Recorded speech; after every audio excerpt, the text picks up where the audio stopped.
Merci mes amis, merci d'être là. Je vais vous demander de faire une ovation aux gens qui, dans des cars, ont été bloqués par des faux furieux. Assassins! Plusieurs cars sont encore bloqués sur les routes.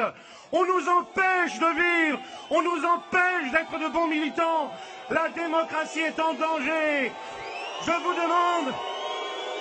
demande, mes amis, de faire une ovation à ceux qui ont pu passer et qui sont dans la salle. Merci mes amis, merci. Vous êtes notre honneur. Merci à vous tous. Vous tous qui êtes venus ici, vous avez déjà démontré quelque chose d'important. Vous avez démontré que vous n'aviez pas peur. Et plus sûrement que vous ne laisserez pas vos convictions, se gangréner par une peur artificielle concoctée dans la coulisse obscure de cette élection présidentielle contre le mouvement bleu marine. Ce n'est rien d'autre qu'un dispositif grossier de manipulation.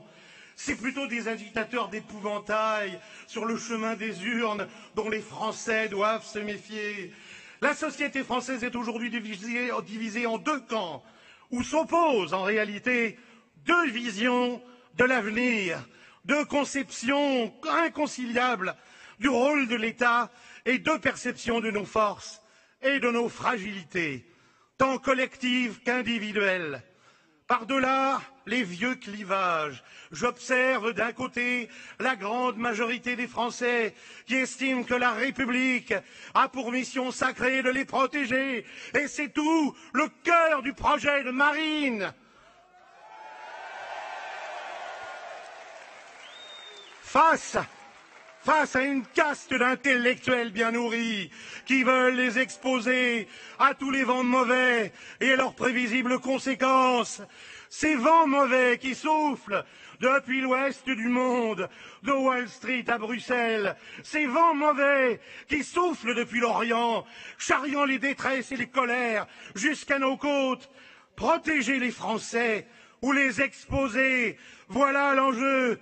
Protéger ou exposer, tel sera l'espoir ou la fatalité, la protection du peuple ou bien son exposition totale, précédant sa liquidation. Non, il ne faut pas se tromper de peur.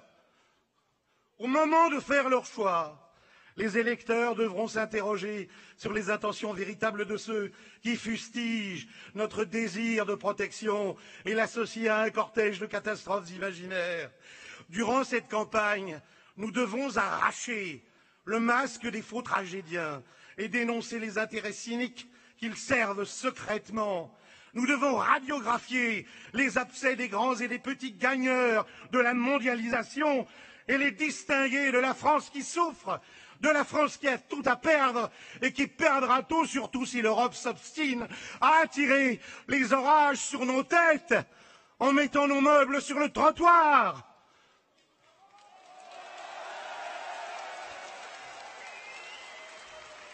On ne peut pas humainement exposer un peuple au déménagement permanent du monde. Non, il ne faut pas se tromper de peur. Il ne faut pas détaler devant l'épouvantail de la dette publique celui que François Fillon brandit chaque matin. Ah ouais. Mais oui, c'est son croupillon idéologique. L'ultime survivance de son programme en lambeaux.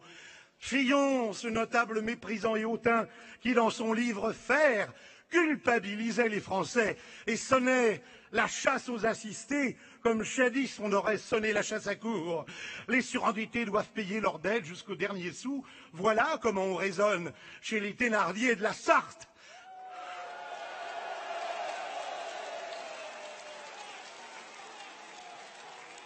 Les fonctionnaires, les petites pensions, les mamans sans mari, les Fantines et les Cosettes seraient dûment pressurés si par malheur cette famille-là s'installait à l'Élysée. Oh non, il ne faut pas se tromper de peur. Avec la même vigilance, il ne faut pas se tromper d'espoir. tels ceux servis par l'illusionniste Macron qui promet... Eh oui, l'illusionniste Macron qui promet de transformer nos pôles d'activité en autant de Silicon Valley. Il réussira au mieux à faire de nos bassins industriels la banlieue prolétarienne de Shanghai. Celui-là brandit une baguette magique qu'il nomme libérer les énergies. Mais les énergies de qui? Les énergies des hommes en bonne santé, pas des malades ou des invalides. L'énergie des jeunes ambitieux, pas des personnes âgées qui n'ont que leur retraite pour vivre. L'énergie des flambeurs, qui disposent d'un capital familial et ne craignent pas de le perdre sur la roulette des bulles spéculatives. Certainement pas l'énergie du chômeur à bout de droit, à bout de souffle, et dont le seul horizon est l'espoir des fins de mois, l'angoisse horrible et le désespoir des fins de mois, les minima sociaux qui tardent à venir, le banquier qui sort son fouet et la trouille de se retrouver à la rue pour défaut de loyer ou pour le crédit impayé de la maison. Il les trouvera où, Monsieur Macron, les énergies libérées? Pas dans la chair de la France qui souffre. Oh, peut-être dans l'ultime renoncement des désespérés qui sacrifieront leur santé et leur dignité sur l'autel lisse des plateformes numériques et des profits sans frontières. La finance et son idéologie ubérisée, macronisée, acculturée, invente le nouvel esclavage avec une petite subtilité supplémentaire. C'est maintenant à l'esclave de faire l'achat de ses chaînes. Il ne faut pas se tromper de peur. Et pourtant, lorsqu'au soir du premier tour, nous aurons passé la ligne en tête,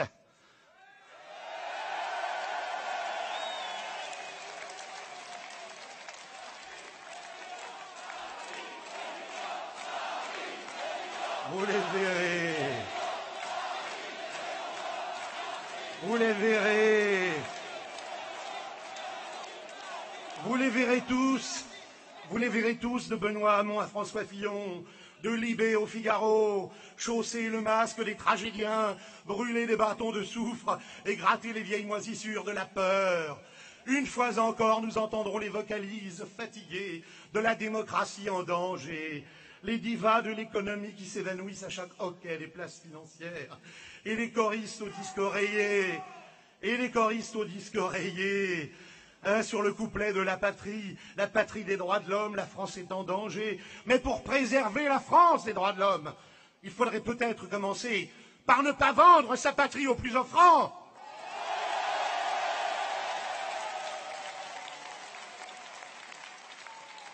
Il faut vous indigner avec force contre ces discours venimeux et outranciers qui vous affublent de tous les dangers potentiels et de toutes les catastrophes soi-disant prévisibles. Et vous devrez redresser chacun de leurs arguments tordus. Vouloir protéger les Français, c'est précisément vouloir écarter les dangers qui les menacent, ainsi que la grande catastrophe économique, sociale et culturelle que les élites ont déjà programmée, car le danger, c'est eux.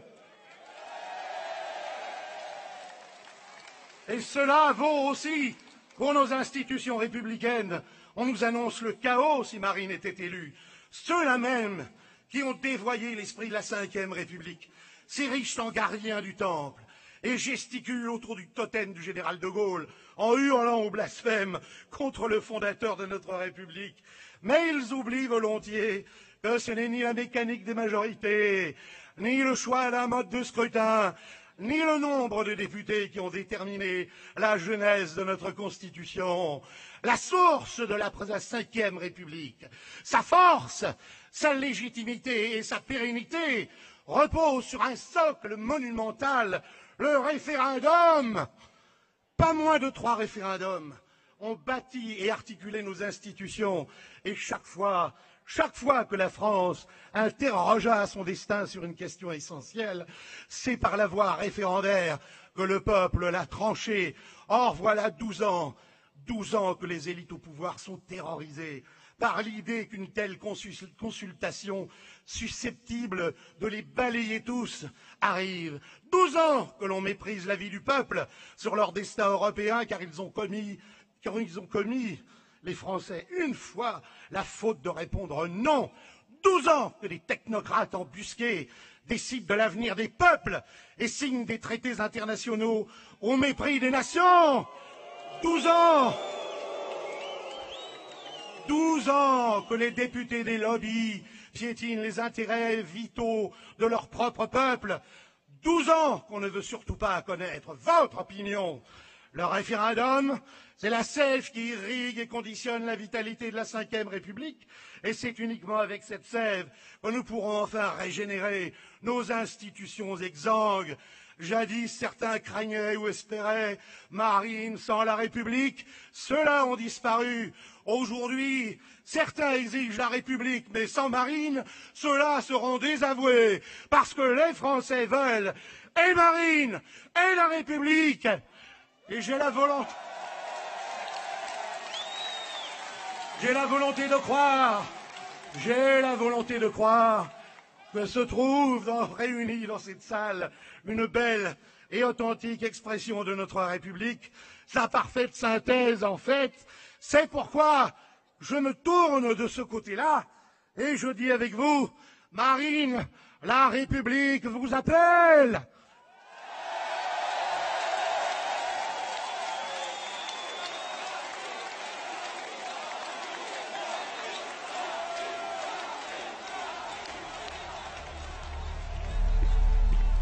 D'aussi loin que je me souvienne, j'ai toujours ressenti un attachement viscéral, passionnel à notre pays, à son histoire.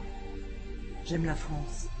J'aime du plus profond de mon cœur, du plus profond de mon âme, cette nation millénaire qui ne se soumet pas, ce peuple impétueux qui ne renonce pas. Je suis une femme.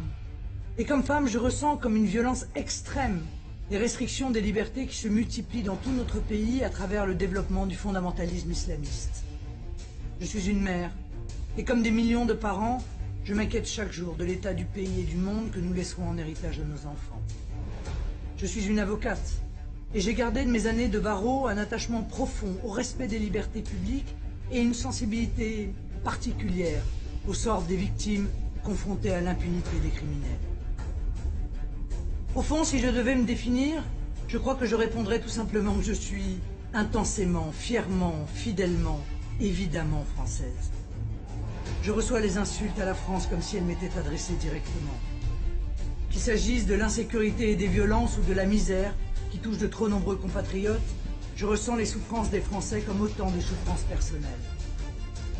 Le choix que vous ferez lors de l'élection présidentielle à venir est crucial, fondamental. C'est un véritable choix de civilisation.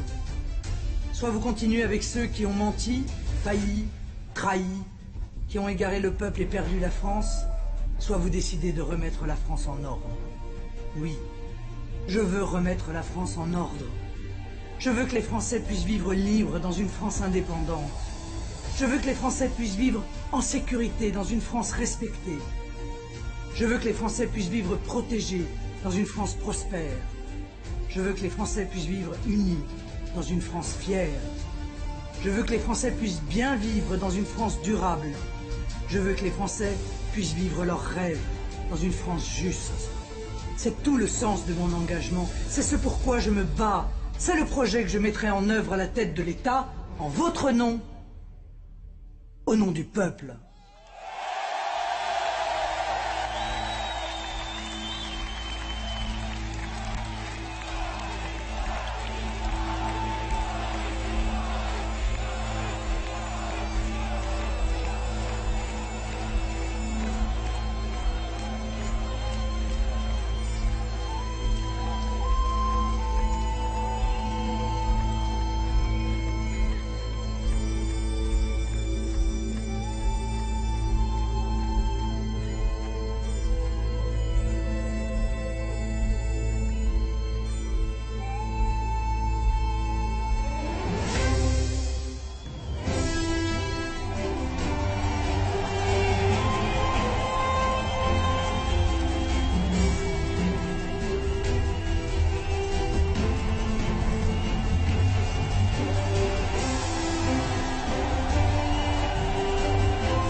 chers compatriotes de Nantes,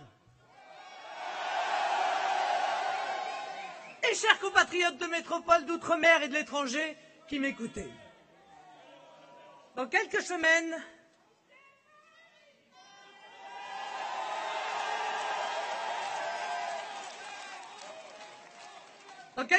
vous allez élire le président de notre République française.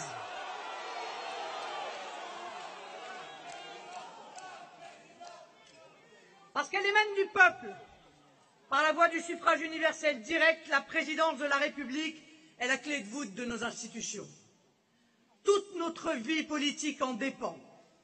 Et l'organisation politique, économique et administrative ressortira du choix que vous ferez dans 2 mois. De son résultat découleront pour 5 ans la majorité parlementaire, la composition ou la recomposition des partis politiques, comme l'élan politique qui prévaudra tout au long du mandat présidentiel. Ah, 5 ans, c'est long quand le pays s'enfonce chaque jour davantage. C'est court, et peut-être trop court, quand il faut le réformer en profondeur. La malheureuse instauration du quinquennat fut décidée à l'initiative de ceux qui n'avaient pas réellement compris l'intelligence des institutions de la Ve République. Parce que c'est le propre de ceux qui ne pèsent rien de s'envoler au gré des vents. Ils ont soumis nos institutions à l'influence implicite de modèles étrangers, mais aussi par soumission à la logique en vogue du court-termisme et finalement de l'éphémère. Il se trouve toujours des gens plus infatués de leur temps que de leur pays.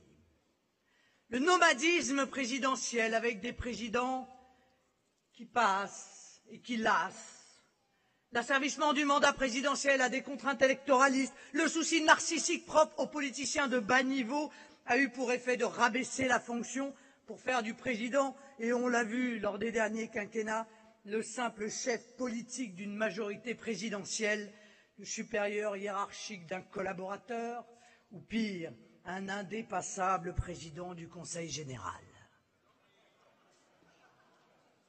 Il est vrai qu'on ne parvient à porter que le costume qu'on est capable d'endosser. Il en résulte des mandats sans importance, avec des présidents sans grande importance, des mandats où dominent le clanisme et le clientélisme, le bricolage et le papillonnage, le pas grand-chose et parfois le rien. Dévalué par la réduction de sa durée, le mandat abaissé par l'insigne inefficacité de ceux qui l'ont exercé, la fonction présidentielle a perdu le prestige qui était attaché à un choix réellement engageant.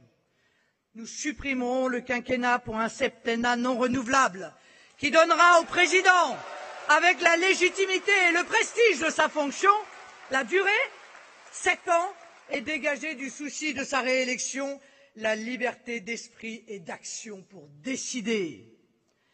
Vous le voyez, l'ambition de notre mandat sera de remettre nos institutions en ordre, au premier rang desquelles l'institution présidentielle. Cette remise en ordre imposera concrètement de restaurer la fonction présidentielle en créant les conditions pour élire à la tête du pays, non pas un homme d'État, mais je l'espère en mai prochain, une femme d'État.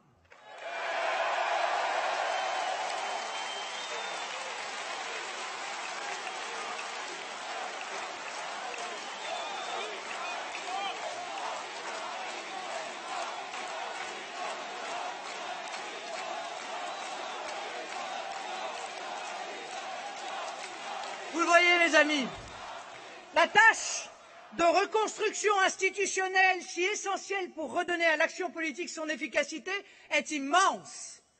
Nous le ferons par une réforme constitutionnelle qui sera adoptée par référendum, parce que le peuple en aura ressenti la nécessité, parce que le peuple l'aura décidé.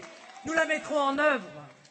Compte tenu de l'état du pays, chacun est conscient que le rôle de celui qui sera élu en mai prochain ne peut plus relever de la petite politique, d'arrangements subalternes. La France n'a plus le temps des faux-semblants. La France n'a plus les moyens de l'apparence et du vide. La France n'a plus le goût des fausses alternances, ce qu'on appelle l'alternance unique, la gauche et la droite, ne proposant finalement à d'autres pays que l'option unique consistant en une glissade ininterrompue. Ne soyez pas dupes. Gauche, droite, gauche, droite. C'est le pas cadencé que le mondialisme, l'immigrationnisme et le mercantilisme veulent vous faire adopter. Il nous conduit sur un tapis de rose vers l'abîme. Notre pays est en train de succomber de ses rois fainéants, de ses présidents tristement normaux, c'est-à-dire incompétents.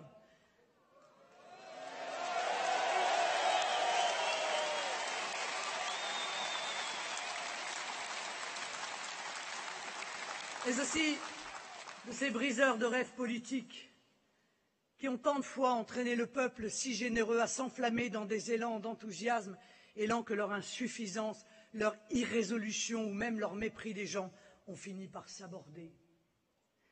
Comme si à chaque élection depuis 30 ans, les Français n'avaient pas d'autre choix que de tendre l'autre joue. La joue droite, puis la joue gauche, puis la joue droite, et ceci jusqu'à l'épuisement. De ces décennies pénibles, il ne reste qu'une fatigue générale, du découragement et de l'amertume.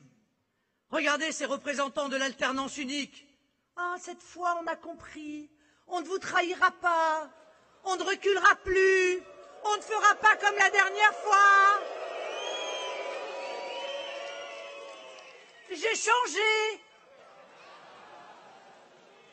Et dès l'élection, le calvaire reprend. Les promesses n'engagent plus que celui qui les croit. Vous l'avez constaté et il en sera ainsi autant que nécessaire. Moi, je ne me soumets pas.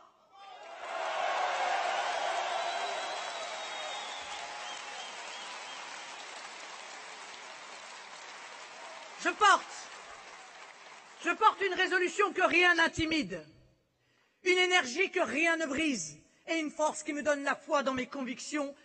C'est pourquoi je sais pouvoir conduire le projet d'émancipation et de retour de la nation.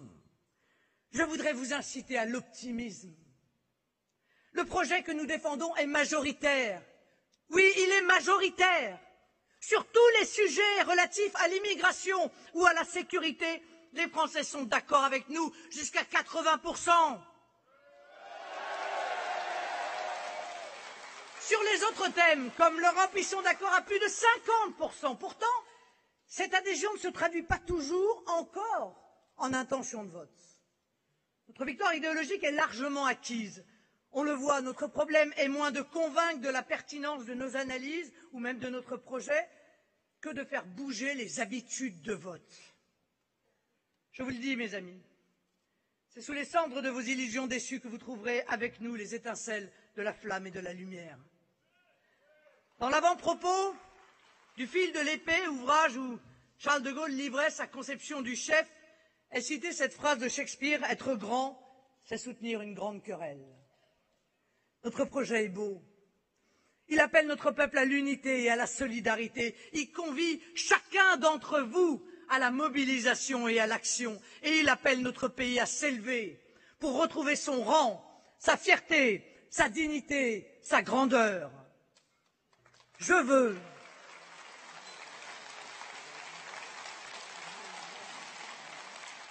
transformer votre colère tellement légitime en un acte d'amour pour cette communauté vitale et unique qu'est, au même titre que votre famille, votre nation. Je veux que là où vous vivez le désespoir, vous puissiez à nouveau trouver des raisons de croire, d'entreprendre et de réussir. Je veux que vous puissiez avoir confiance dans notre pays et dans l'entité autour duquel il s'organise, l'État. Ce président que nous allons élire, en effet, on l'oublie parfois, hérite de l'éminente fonction d'être le chef de l'État. Cette formule utilisée souvent n'est pas un titre pompeux ni une élégance de langage. D'un point de vue institutionnel, c'est une réalité fondamentale parce que fondatrice. La France s'est construite autour de l'État, l'État avec un E majuscule, celui dont le nom même évoque la permanence, celui qui a fait corps avec la nation française au fil de l'histoire, qui est pour la nation ce que la colonne vertébrale est pour le corps. Il existe des États sans nation. Il existe des nations sans État. Nous avons la chance d'être un État-nation. Nous sommes même dans le monde le modèle de l'État-nation.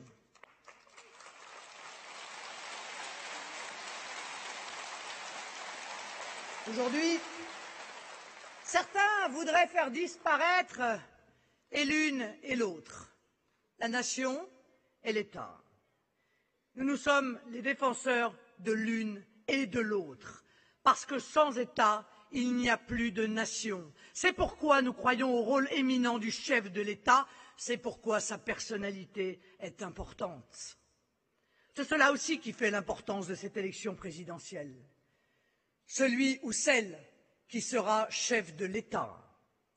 Être le chef de l'État, c'est veiller au bon fonctionnement des institutions et des administrations. C'est donc veiller à la séparation des pouvoirs, à la conformité des logiques administratives avec la volonté démocratique. C'est aussi se préoccuper du sort des agents, s'y dévouer, les écouter, les soutenir. Tout cela, il faut bien le dire, est mis à mal, comme l'actualité récente nous en donne régulièrement un contre-exemple flagrant. N'a-t-on pas le sentiment que l'État prend des décisions comme s'il suivait sa propre logique, indépendamment de l'intérêt national ou de la volonté populaire? Pire, n'assiste-t-on pas aujourd'hui à un véritable accaparement de l'État par des intérêts qui ne sont plus ceux du peuple, mais des intérêts d'argent, des puissances d'argent même, qui tentent de lancer une OPA hostile sur l'État, sur notre bien commun?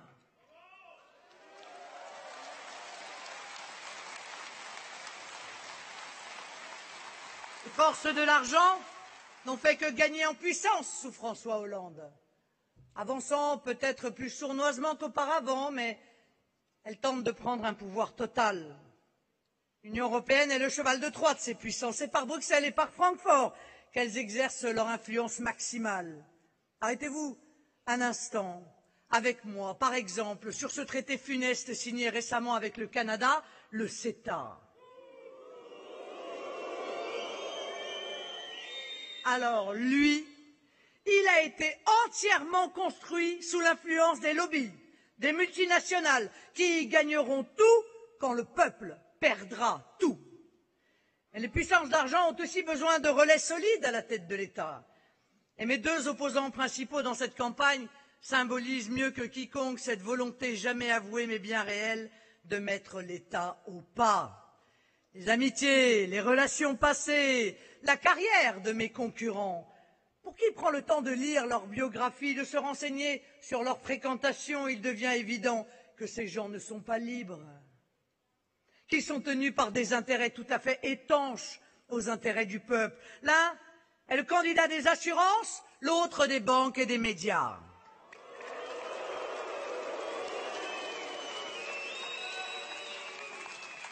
Et je veux lancer un avertissement aujourd'hui aux Français. Je lance un avertissement parce qu'ils doivent comprendre ce qu'implique la non-candidature de François Hollande. Ce président et son gouvernement se donnent en cette fin de mandat manifestement toute latitude, sans rien s'interdire, pour peser sur l'élection présidentielle et mettre toute la puissance de l'État non plus du tout au service des Français, mais au service du système et de sa survie. Le système hésite entre mes deux principaux concurrents. Il semble qu'ils aient choisi de se mettre aujourd'hui au service de M. Macron. Oui. Ce M. Macron, dont M. Hollande aurait pu signer le programme économique, devient dans cette élection la possibilité pour le système de se survivre, de survivre. Il est devenu, semble-t-il, le meilleur moyen pour la caste aujourd'hui au pouvoir de se maintenir. Regardez d'ailleurs avec quel zèle les puissances d'argent prennent désormais ouvertement parti pour M. Macron. Les puissances d'argent et leurs relais médiatiques, comme M. Berger, le propriétaire du Monde, qui met son journal entièrement au service de M. Macron et en fait une arme de guerre contre la candidature du peuple que j'incarne, ou comme M. Drahi, lui aussi au service de M. Macron, qui tient de nombreuses chaînes et de nombreux titres, tous entièrement dévoués à sa candidature. Dans cette élection, les médias ont en effet choisi leur camp. Ils font campagne de manière hystérique pour leur poulain, ils se parent de morale, prétendent en rester à l'analyse des faits, hurlent à la liberté de la presse dès qu'on les critique. Enfin, pardon, on a encore le droit de les critiquer, me semble-t-il, et même en démocratie, c'est un droit fondamental. Et puis, ils pleurnichent d'avoir, et c'est vrai, perdu la confiance du peuple qui se tourne, et c'est légitime, vers Internet pour s'informer.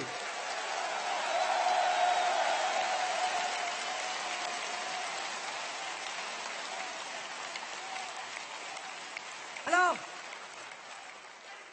je veux dire aux Français d'être extrêmement attentifs à ne pas se faire voler cette élection et à savoir déceler dans l'avalanche de propagande qu'on leur sert du matin au soir la main du système et le bras armé d'un État dévoyé, aujourd'hui placé au service exclusif par des moyens inacceptables qui bafouent tous les principes essentiels de la démocratie et du fonctionnement de notre République.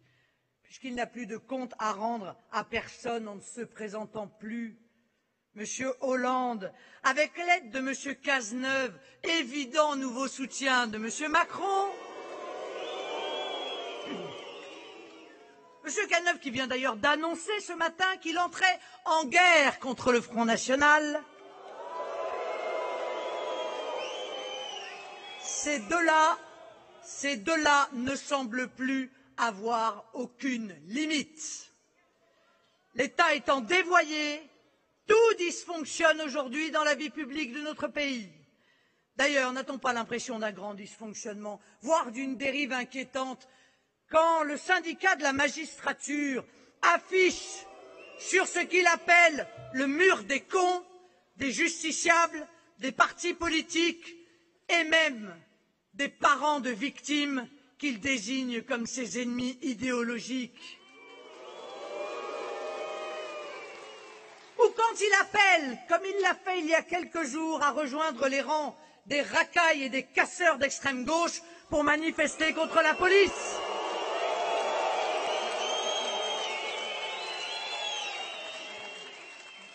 N'est-on pas pris d'une gêne lorsqu'avant même toute enquête, les politiciens de tous bords se croyaient fondés à hurler avec les loups lorsque des policiers étaient livrés à la vindicte médiatique, comme ce fut le cas dans l'affaire Théo? J'ai été, mes chers amis, la seule à ne pas céder à cette dérive contraire à la présomption d'innocence à laquelle tout homme, et a fortiori tout fonctionnaire, a droit.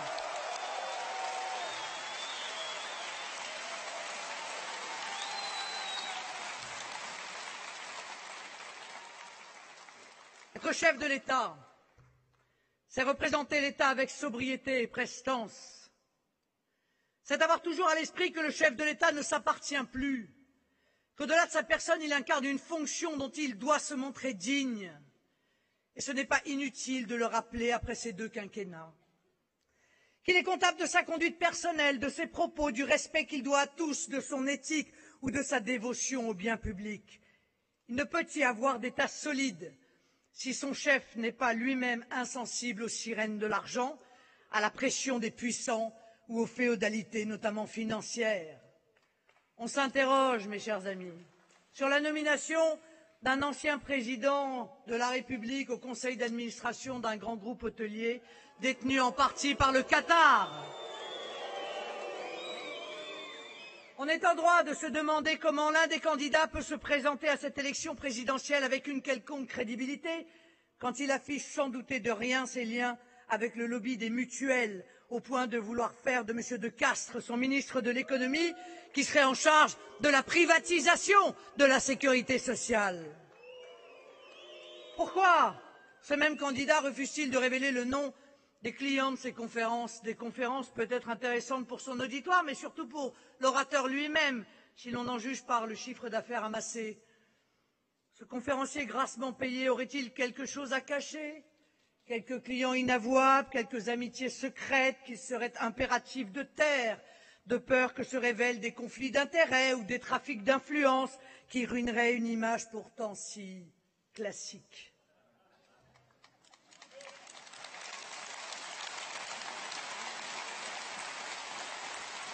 Comment un autre compétiteur à cette élection peut-il s'enorgueillir sans complexe de ses attaches professionnelles avec des banques comme la banque Rothschild et les milieux d'affaires qui constituent les généreux mécènes, inconnus d'ailleurs, de sa campagne?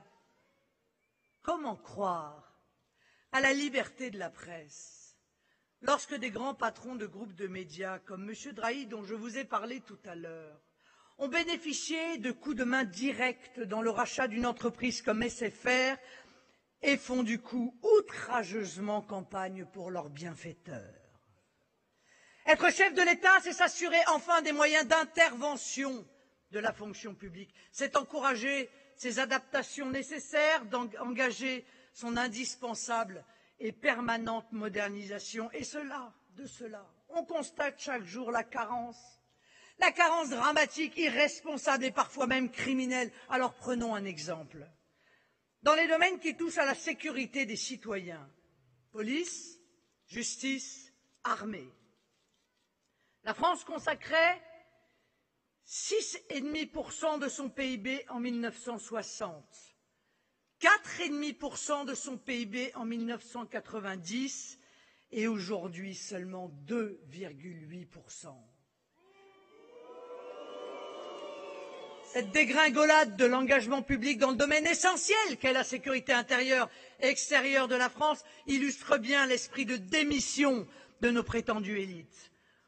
Aujourd'hui, il n'est pas abusif de le dire, et les fonctionnaires si dévoués au bien public sont les premiers à le constater, à le déplorer tous les jours et à s'en inquiéter parfois publiquement. L'État est en mauvais état, et même en très mauvais état.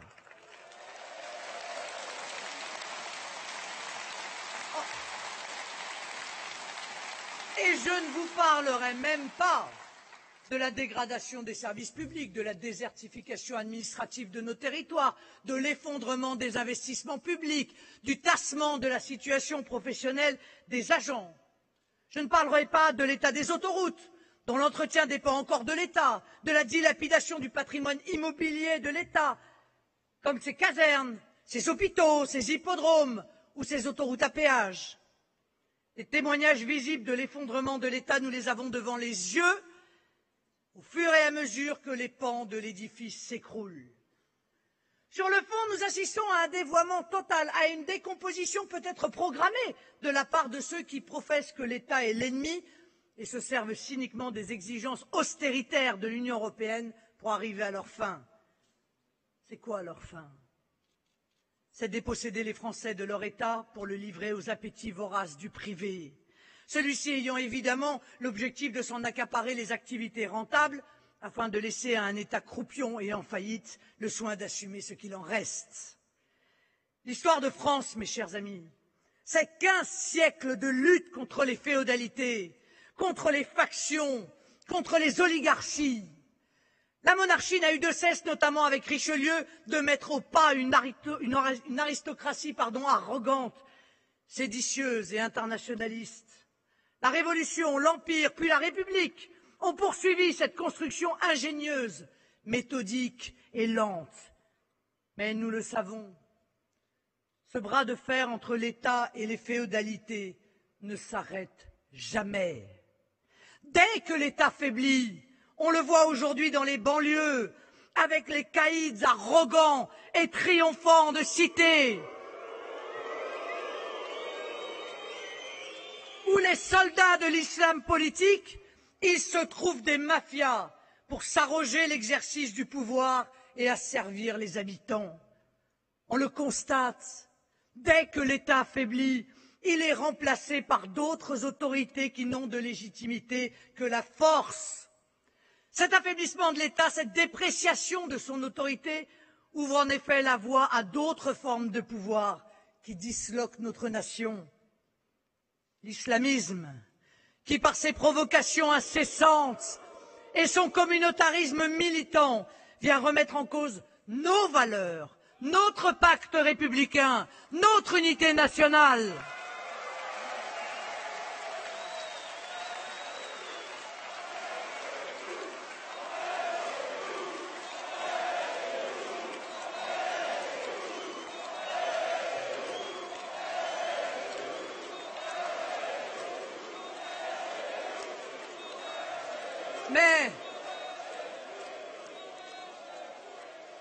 Mais aussi le mondialisme financier, qui œuvre au triomphe de l'individualisme et travaille à la disparition de l'État, en ce qu'il est pour lui un obstacle à la liberté totale de circuler, ou plutôt d'immigrer, de commercer et même de trafiquer.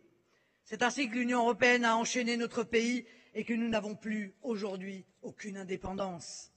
La puissance publique est tellement affectée, tellement en proie au doute, qu'elle se soumet d'elle-même à la loi des féodalités, comme ces préfets ou ces maires qui pactisent tous les jours avec les mafias criminelles ou les factions islamistes pour acheter la paix civile, comme ces ministres qui vont prendre leurs ordres chez les lobbyistes bancaires. Je vous le dis, avec moi cela cessera.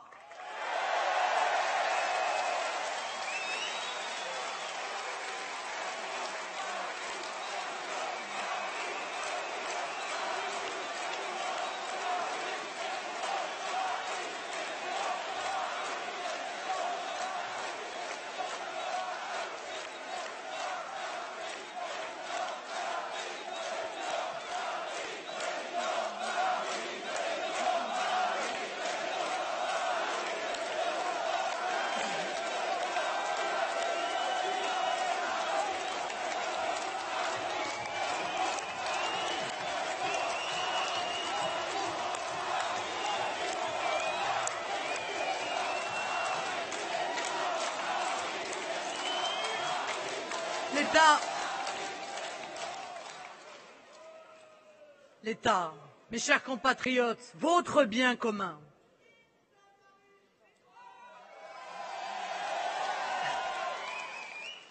L'État, vous disais-je, s'est décomposé, il a été dépesé, vous le voyez bien, au profit d'autorités illégitimes, des factions, des oligarques. L'État n'a pas seulement perdu de son crédit, de ses moyens d'action, de sa légitimité, il a été dépossédé des attributs du pouvoir et de son autorité souveraine. Le pouvoir que les anciens dénommaient l'auctoritas, c'est-à-dire le pouvoir d'édicter des règles, a été transféré à une autorité étrangère basée à Bruxelles. La puissance conférée aux détenteurs du pouvoir, l'ancienne potestas, à elle, était conférée aux médias, on le voit tous les jours. Rien de plus anormal, rien de plus illégitime, rien de plus antidémocratique et rien de plus dangereux pour le droit des citoyens. Cette usurpation qui diminue l'État, le neutralise, le décourage, met tout le pays au risque d'une absence réelle d'autorité. L'État procède d'une conception élaborée du pouvoir qui veut que la protection ne s'obtient comme à l'époque féodale ou dans les sociétés primitives ou mafieuses par la soumission à une personne, à un groupe privé poursuivant des buts privés. En l'absence d'État, le protecteur est toujours celui qui est le plus puissant, le plus intimidant, c'est-à-dire en pratique le plus cruel. Grâce à l'État, la protection ne s'obtient plus du devoir de vassalité, mais en fonction d'un droit égal pour tous, reconnu à tous et dont l'application juste est garantie par la force publique. Alors je rendrai d'abord à l'État ses prérogatives en rendant à notre nation son indépendance.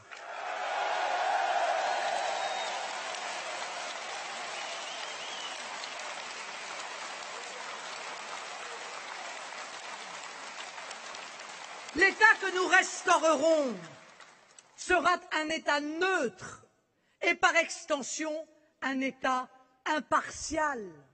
C'est la condition de son crédit, de sa légitimité et de sa capacité d'action.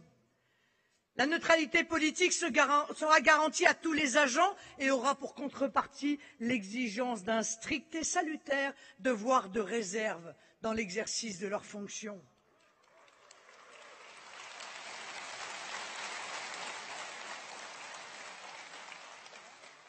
Par définition, l'État n'est pas seulement le bien de tous, il est là pour le bien de tous. Un État qui détient le pouvoir de coercition, donc le pouvoir de restreindre la liberté des personnes, d'affecter leurs droits patrimoniaux, de prélever l'impôt, doit être un État irréprochable.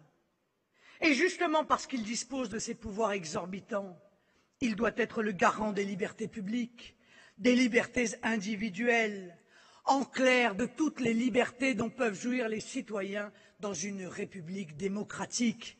Il n'est pas là pour servir un intérêt particulier, mais le bien commun. Il n'est pas là pour se soumettre à la loi du plus fort, mais pour imposer, même au plus fort, la loi de tous, c'est-à-dire la loi de la République.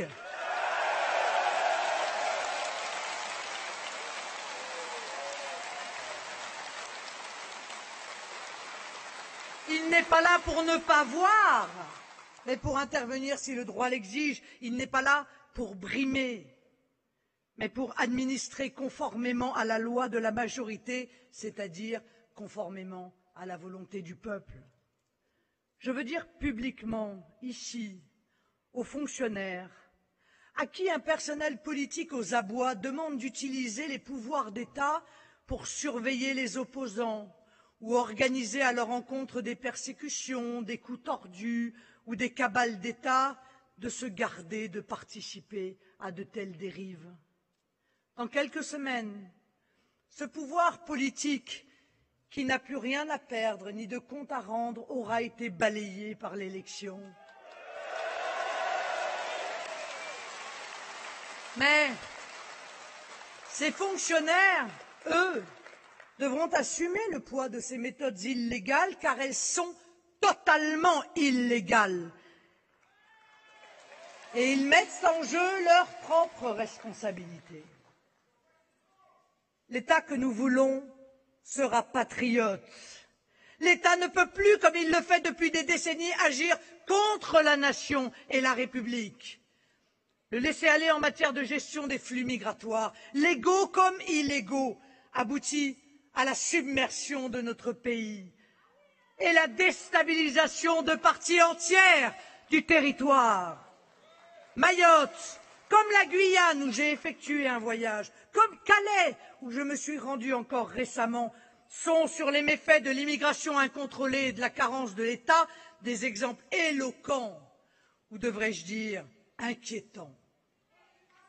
Les Français n'en peuvent plus de l'immigration massive, légale et illégale.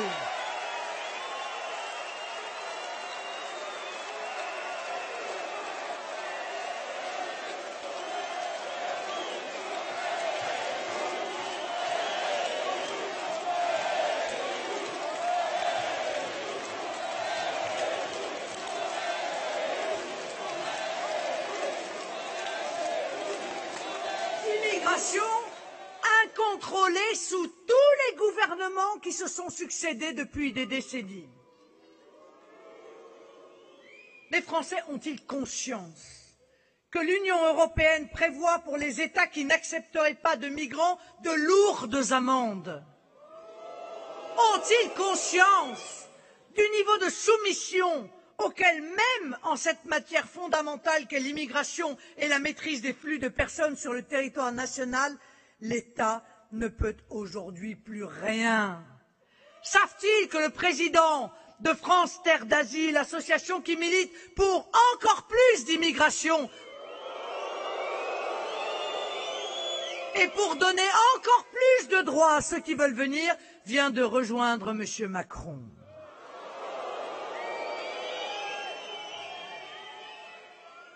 Ce même M. Macron qui est allé en Allemagne récemment pour dire toute l'admiration qu'il avait pour l'accueil de 1,5 million de migrants outre-Rhin. Puis s'en est allé en Algérie, accuser la France du pire des crimes, d'un crime contre l'humanité.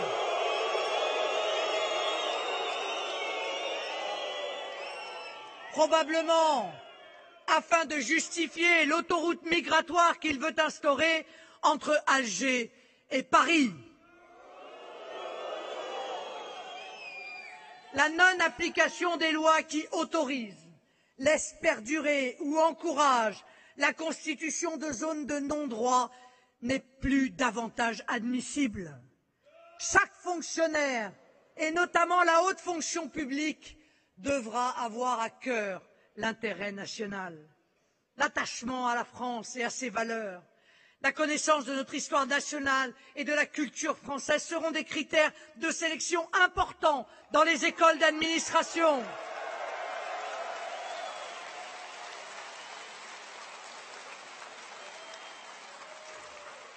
Ceci nous évitera d'avoir d'anciens hauts fonctionnaires pantouflards nous expliquer que la culture française, ça n'existe pas, ou d'anciens hauts fonctionnaires devenus présidents proposer à des chefs d'État étrangers de venir à Disneyland pour, dixit, comprendre la France.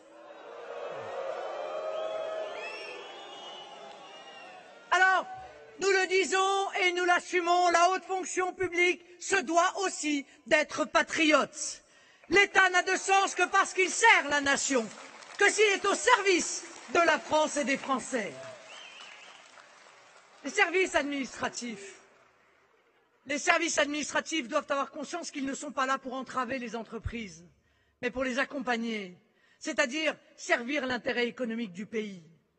La simplification administrative effective doit être engagée, la modernisation des services doit être accélérée et notamment l'accès à une administration en ligne performante. Évidemment, tous les dossiers administratifs doivent pouvoir être retirés, remplis et envoyés en ligne. Les contacts téléphoniques ne doivent pas conduire à balader les usagers dans les menus de répondeurs automatiques qui n'aboutissent jamais.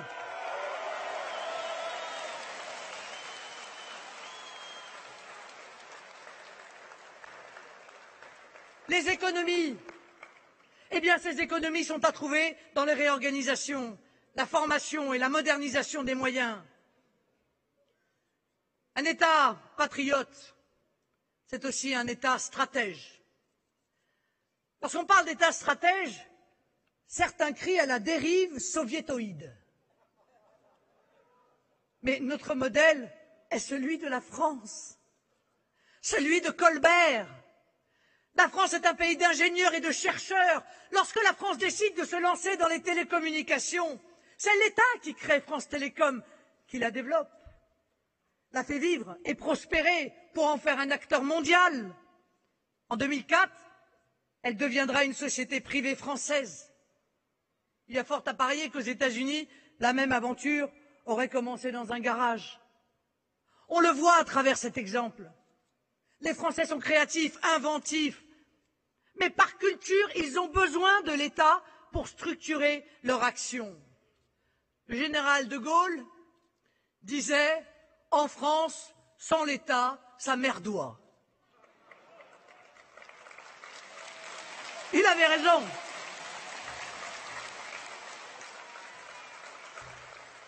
C'est le sens que je donne à l'État stratège. Un État qui s'implique non pour s'ingérer dans l'économie au détriment de la liberté des entrepreneurs, mais pour impulser de nouveaux élans dans des secteurs considérés comme relevant de l'intérêt national. Enfin, l'État que je souhaite sera régalien, c'est-à-dire agira en priorité dans les domaines qui relèvent de sa souveraineté. C'est la raison pour laquelle nous recouvrerons les outils de notre souveraineté, nous les reprendrons à Bruxelles. La souveraineté monétaire et économique, qui nous permet d'agir directement au service de notre économie, au service de nos entreprises, TPE et PME, sans avoir de permission à demander à quiconque, qui nous donne des armes dans la mondialisation, comme le font tous les pays souverains, qui nous permet d'ajuster notre économie autrement que par la baisse des salaires ou la destruction de notre système de protection sociale. La souveraineté territoriale, qui nous redonne la maîtrise de nos frontières et la liberté collective de décider qui entre et qui s'installe chez nous.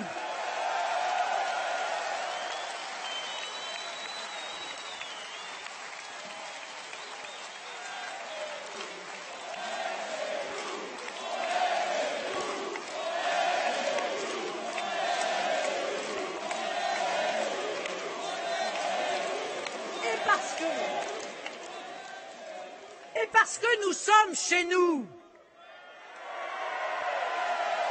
La souveraineté législative, qui rend à chaque Français le droit de décider pour lui-même, soit par la voix de ses représentants, que sont les parlementaires français, soit par la consultation directe qu'est le référendum. La souveraineté budgétaire, parce que nous ne sommes pas sous tutelle. Et nous sommes libres de décider de nos dépenses et de leur montant. Ainsi ressourcés, l'État pourra mieux prendre en charge ses fonctions régaliennes, la fiscalité, la sécurité, la justice, l'armée, la diplomatie.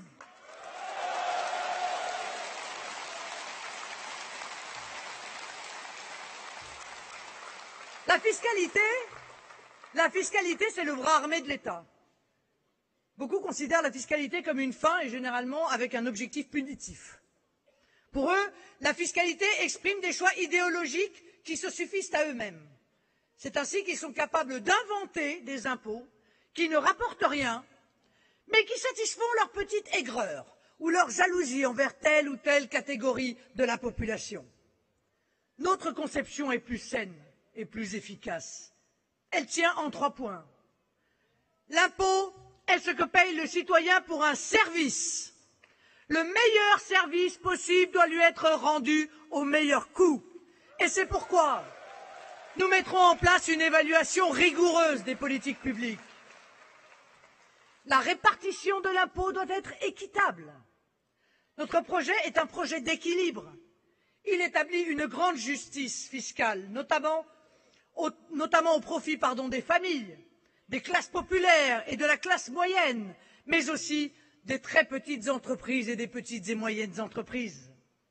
La baisse de l'impôt pour les Français qui gagnent peu, qu'il s'agisse de l'impôt sur le revenu ou des impôts locaux, ce que prévoit mon projet, sera une source importante de relance du pouvoir d'achat des Français, à côté d'autres mesures destinées aux familles, aux personnes âgées, comme la revalorisation de l'ASPA, à tous les petits revenus, comme la prime de pouvoir d'achat que je prévois pour tous les salaires ou pensions inférieures à 1 500 €, aux jeunes aussi, à travers la protection logement jeune que j'entends mettre en place.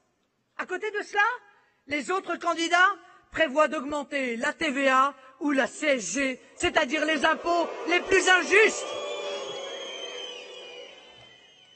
L'impôt est le moyen de piloter la vie économique.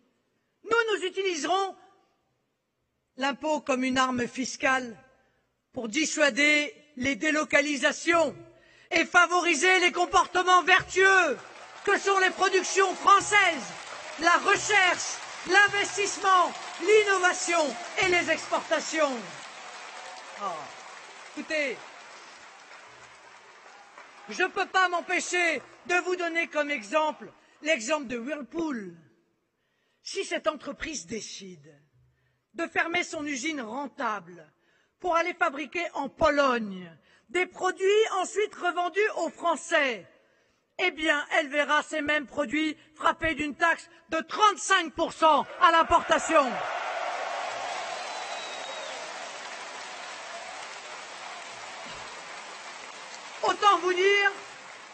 Autant vous dire que je pense qu'ils réfléchiront à 2 fois si j'accède au pouvoir.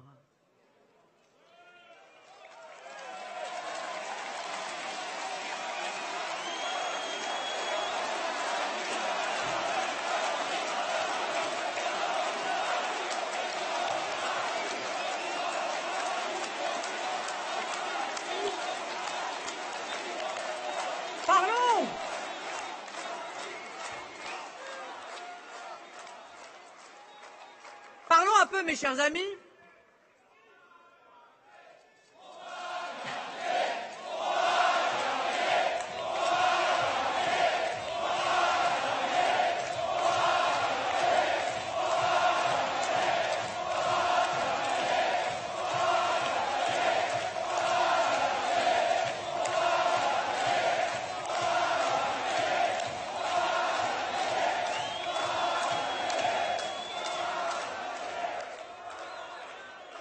mes chers amis, de la sécurité, parce que c'est le premier devoir de l'État envers ses citoyens. À quoi sert-il de consentir à l'existence d'un État à sa charge, aux contraintes qu'il impose parfois, si c'est pour vivre dans l'insécurité, c'est-à-dire dans la crainte pour soi-même ou pour les siens. Cette sécurité, elle passe par le maintien de l'ordre et le retour de la sécurité, de la tranquillité pour tous. Les moyens de police qui ont été réduits ces dernières années, par le gouvernement Fillon notamment, doivent retrouver un niveau adapté aux besoins. Nous procéderons à l'embauche de 15 000 policiers et gendarmes. Nous mettrons en œuvre un plan de rénovation de commissariats et des gendarmeries. Nous les réarmerons moralement. Par un soutien actif, par une protection juridique, par l'instauration de la présomption de légitime défense, par des ordres clairs, une haute hiérarchie remise enfin avec le terrain. Nous ne nous soumettrons jamais à voir des milices d'extrême gauche saccagées,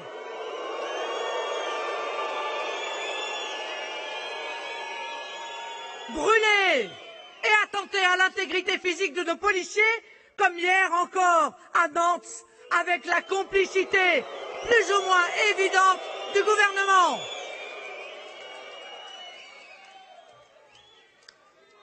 Nous mettrons autour de la table tous les autres acteurs de la sécurité publique, comme par exemple les polices municipales, qui ont un rôle déterminant parce que complémentaire du fait de leur connaissance du terrain, du travail permanent de proximité et de contact. S'agissant des dispositifs de protection élémentaire de notre pays, nous avons désormais bien pris en compte la fable du contrôle aux frontières extérieures de l'Europe. Les frontières nationales seront rétablies.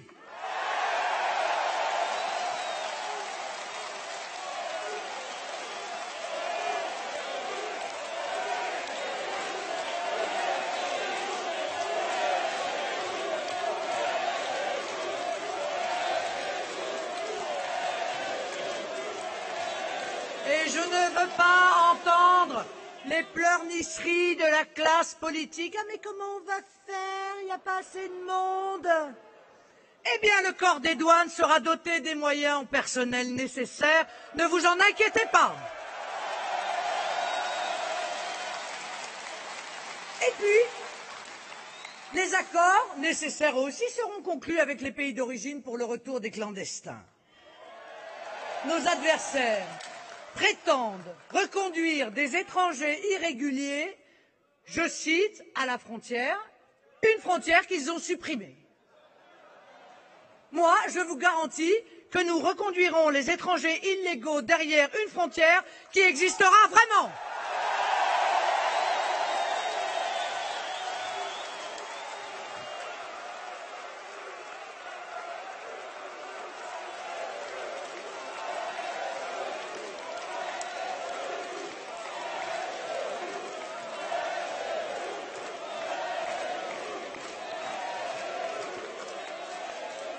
Mes chers amis, pour apporter une réponse pénale rapide et efficace, la justice verra ses moyens augmenter. Recrutement de magistrats, de greffiers. Mais la formation des magistrats sera revue, parce que nous ne pouvons plus supporter le laxisme qui prévaut dans la magistrature aujourd'hui. La politique de tolérance zéro exigera que des places de prison soient rendues disponibles. Nous le ferons en mettant en œuvre 3 dispositifs. Premièrement, des accords avec les pays d'origine qui prévoiront que des étrangers effectueront leur peine chez eux. Croyez-moi, de très nombreuses places seront ainsi libérées. Deuxièmement, la reconversion de bâtiments existants, comme par exemple des casernes, accueilleront des délinquants non dangereux. Enfin, nous engagerons la construction de 40 000 places de prison. Voilà. Dans les 5 ans, nous nous donnerons les moyens d'une application des lois, c'est-à-dire du rétablissement de l'état de droit. Je précise que l'état de droit est le contraire du gouvernement des juges, qui constitue une dérive antidémocratique, oligarchique, à l'image des parlements de l'ancien régime qui ont empêché les réformes et conduit à la révolution. La justice est une autorité, pas un pouvoir. Les magistrats sont là pour appliquer la loi, pas pour l'inventer, pas pour contrecarrer la volonté du peuple, pas pour se substituer aux législateurs.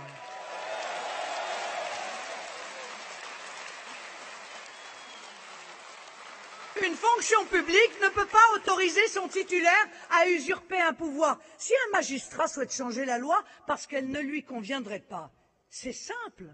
Il se met en congé et se présente aux élections. D'ailleurs, nombreux sont les magistrats qui l'ont fait sans que personne ne leur en fasse grief. C'est la logique de notre système démocratique. Face au terrorisme, nous reconstituerons des moyens de renseignement qui ont montré leurs limites, ainsi que nos moyens d'intervention. Pour faire face à une menace de type militaire, le caractère militaire de la gendarmerie sera réaffirmé. En effet, et vous devez le savoir, l'Union européenne poursuit depuis longtemps l'objectif de retirer aux gendarmes leur statut militaire. Eh bien, nous défendrons ce statut militaire.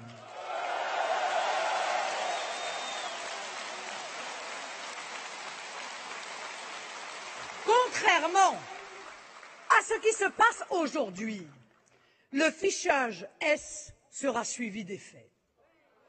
Les étrangers fichés S seront reconduits à la frontière.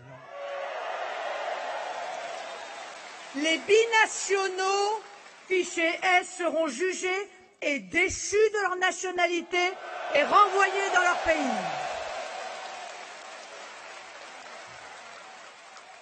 Les Français fichés S seront poursuivis pour intelligence avec l'ennemi et condamnés à des peines de prison assorties de l'indignité nationale.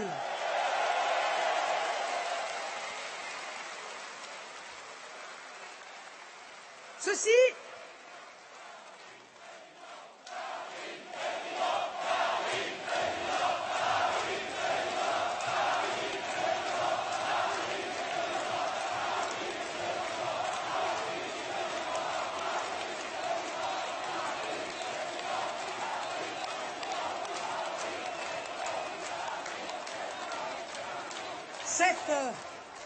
Cette indignité nationale leur enlèvera tout droit. Interdit pour eux de penser pouvoir profiter de la solidarité nationale, bien sûr, ou de louer un camion sans autorisation extérieure. Privés, y compris de leurs droits parentaux, ils ne pourront même plus signer le carnet de notes de leur enfant. C'est là une stricte application du principe de précaution. Concernant la sécurité extérieure, nous entendons sanctuariser les moyens dévolus à l'armée en constitutionnalisant le principe de 2% du PIB avec un objectif de 3% à la fin du quinquennat. L'armée doit cesser d'être la variable d'ajustement des politiques publiques. D'ailleurs, dans les premières années, le niveau du budget pourra être supérieur afin de rattraper le retard enregistré. Les décisions d'engagement de programmes nécessaires à nos besoins militaires pour les décennies à venir, comme celui portant sur le Rafale nouvelle génération, par exemple, seront prises. Un second porte-avions sera lancé. Il portera le nom d'un grand homme d'État français, le Richelieu.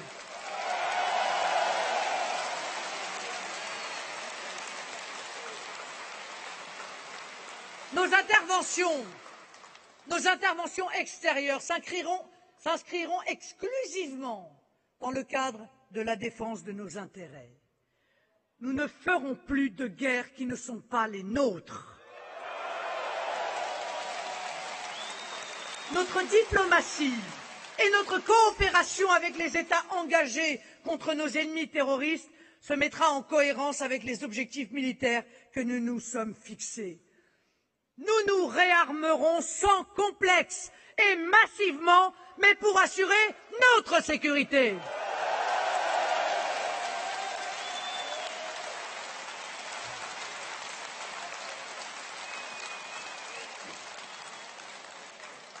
En Syrie et en Irak, nous établirons les liens nécessaires au renseignement pour détruire l'État islamique, Al-Qaïda et toutes les milices islamistes qui portent atteinte à nos intérêts. Nos relations internationales seront guidés par deux principes que j'ai développés dans une conférence jeudi dernier. L'indépendance et l'équilibre. L'indépendance parce que nous ne voulons pas, je vous l'ai dit, que des Français meurent pour des intérêts qui ne sont pas les nôtres.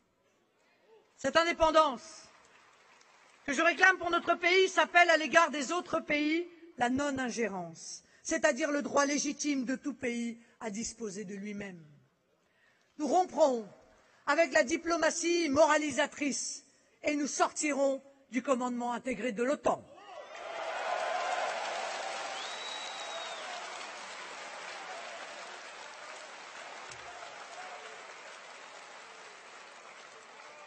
L'équilibre.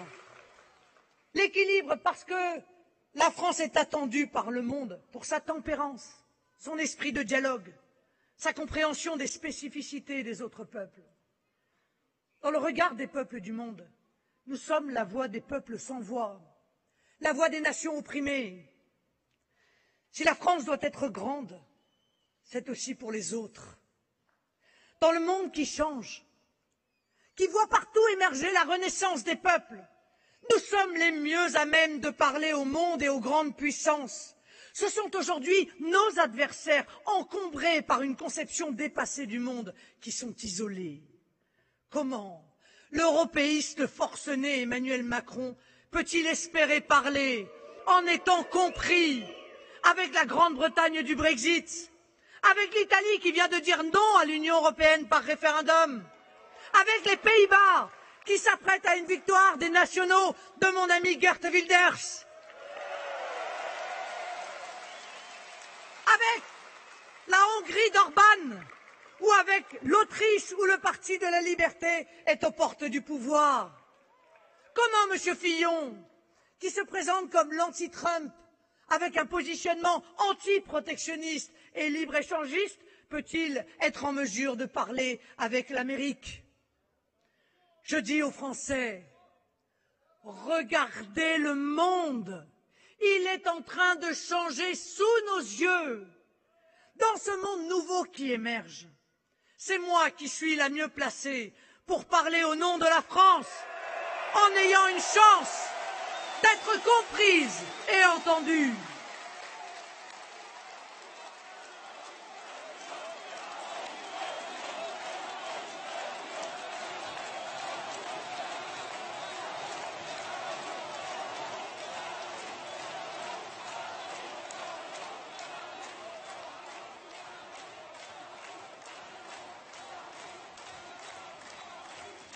Je dis aux chefs d'entreprise qui savent que face aux réalités, il ne sert à rien de se mentir. Aujourd'hui, c'est moi qui suis la mieux placée pour vous défendre et vous accompagner à l'international. Vous le voyez, mes chers amis, le projet que nous défendons est solide, il est global. Il embrasse l'ensemble des problématiques qui se posent à nous et auxquelles nous répondons avec sérieux et méthode. Nous allons remettre la France en ordre en 5 ans. Et pour cela, nous allons commencer par remettre l'État en ordre. Et il en a bien besoin.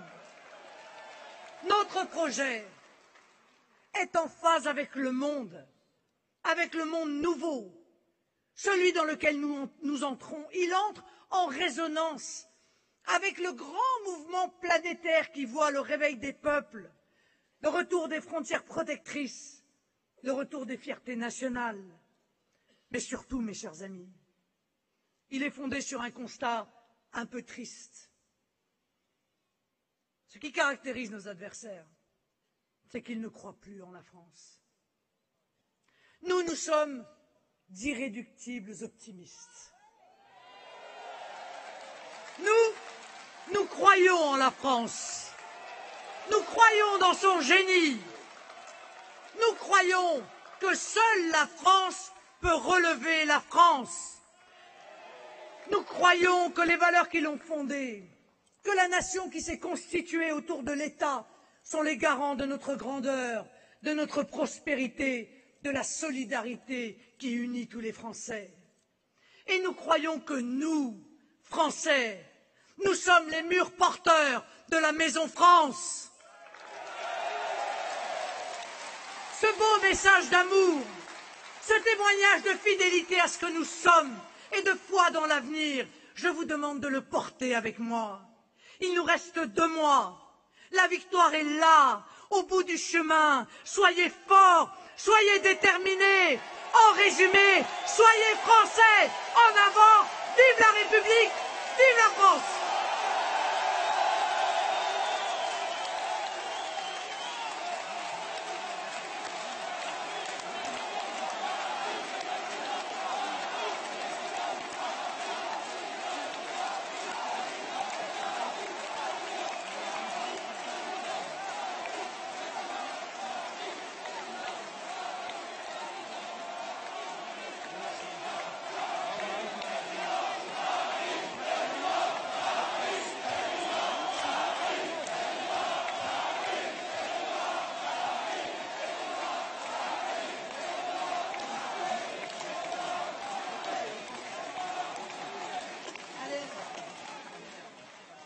Venez avec moi.